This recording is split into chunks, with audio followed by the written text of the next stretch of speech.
Vincent. Bonjour.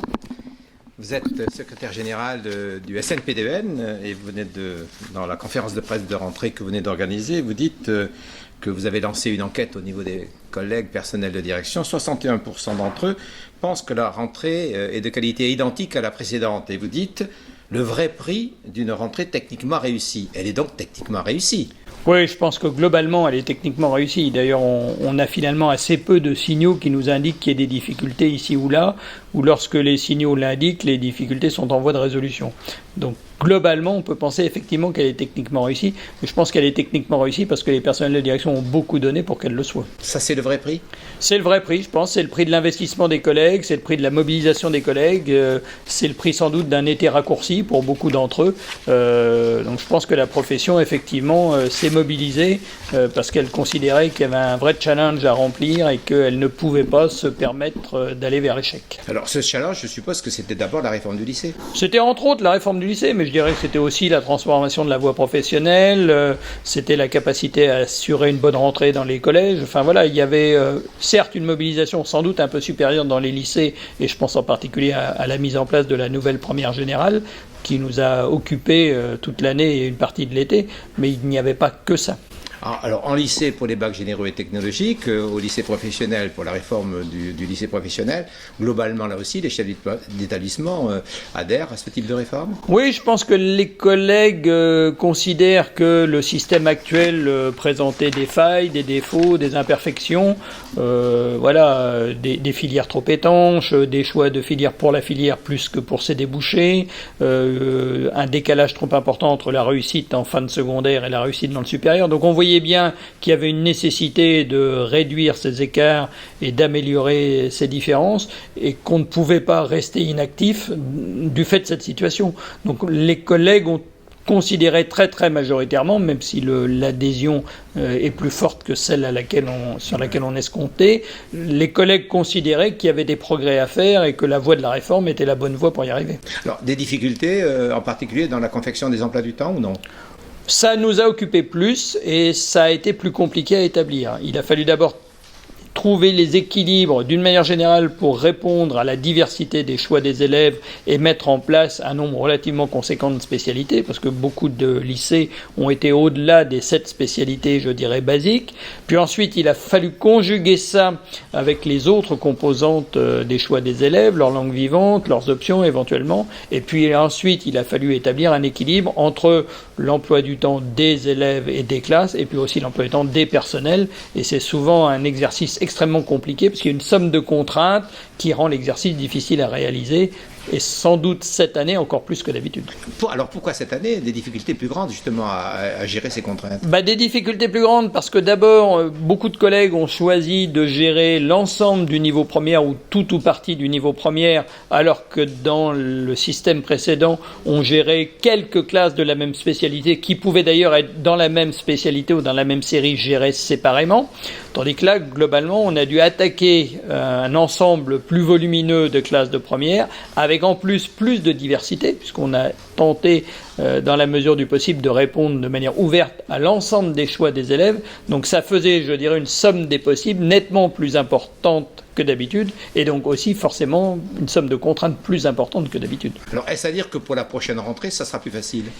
Alors, on peut imaginer que pour les premières, ce sera plus facile parce qu'on aura la matrice et qu'on saura faire et qu'on aura bien vu avantages et inconvénients des choix qu'on aura fait, et que j'imagine que les collègues réajusteront en fonction de ce qui a fonctionné plutôt bien ou ce qui a plutôt moins bien fonctionné.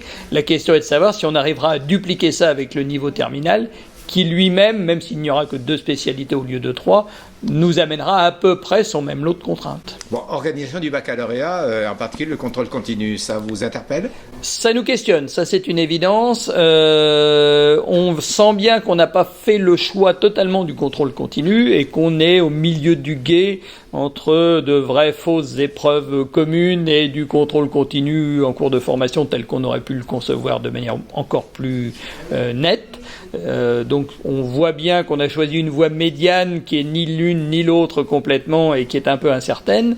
Et puis il y a, je dirais, tous les aspects techniques, puisque les textes laissent à l'établissement une grande marge d'autonomie, donc il pourrait dont il pourrait s'emparer et avoir, je dirais, une organisation relativement fluide, mais on sent bien qu'il va aussi sans doute y avoir des groupes de pression, soit institutionnels, soit syndicaux, qui pousseront dans un sens un peu contraire. Donc il risque d'y avoir effectivement des échanges, voire des débats autour des modalités retenues dans chaque établissement. Le SNPDEN souhaite des solutions plus simples, des solutions plus faciles à mettre en œuvre, moins perturbantes pour l'établissement. Oui. Et vous ajoutez avec la numérisation des copies. Est-ce que tout cela est réalisable dans l'année? Alors nous, on a le sentiment que tout ça devrait pouvoir être réalisable dans l'année. Alors on aurait préféré que ce soit formalisé plus tôt, ou qu'on nous laisse plus de temps. Mais bon, le timing choisi a été celui-là. Effectivement, nous, notre credo, c'est la simplification.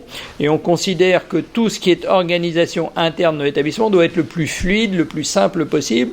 Et surtout ne doit pas avoir d'impact négatif sur les élèves des autres niveaux, des autres classes. Donc tout ce qui sera, je dirais, le plus invisible et le plus fluide dans l'établissement sera, de notre point de vue, la bonne option.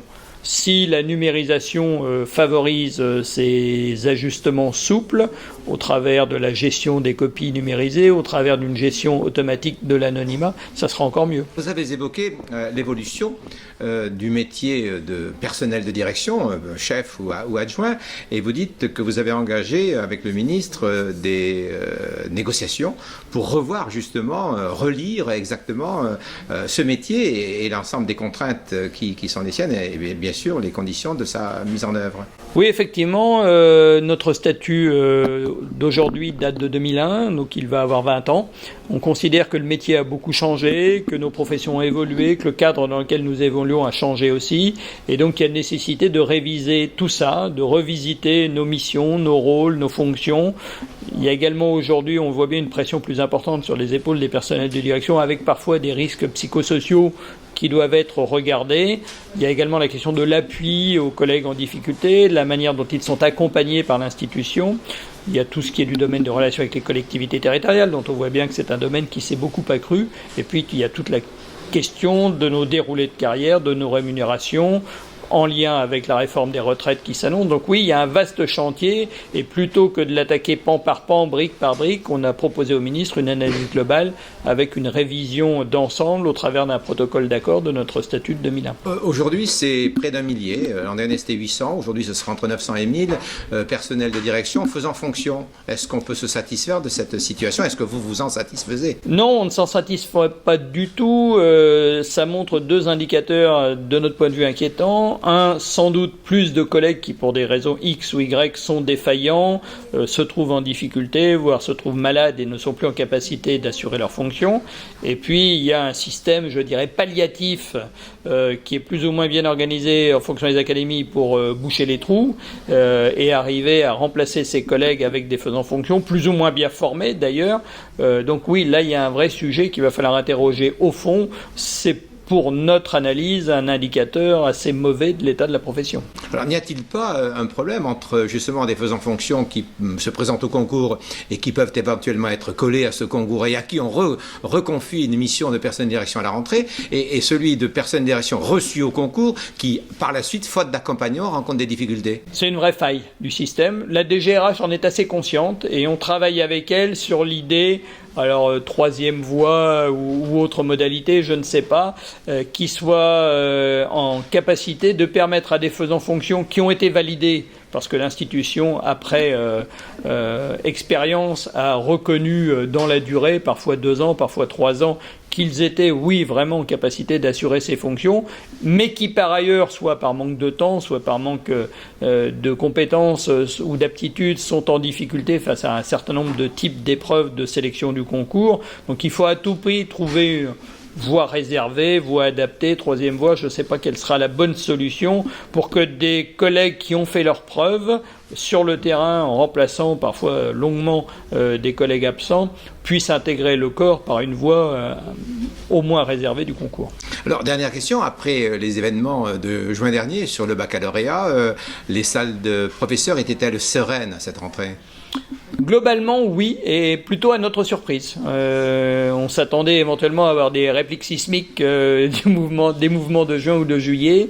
Alors peut-être que l'été a eu un aspect apaisant pour beaucoup de nos collègues. En tout cas, oui, on a plutôt eu le sentiment qu'il y avait une volonté de revenir à une situation plus apaisée. Je pense que tout le monde a assez mal vécu finalement, quel que soit son investissement ou son action, y compris syndicale, voire militante, ces mouvements, et tout le monde en a un peu tiré la conclusion que ça ne pouvait pas durer et que le fonctionnement du système demandait plus de calme, plus d'apaisement et sans doute plus de sérénité, ce qui explique sans doute pour partie l'état d'esprit général des personnels à cette rentrée. Merci beaucoup, Philippe Vincent. Merci à vous.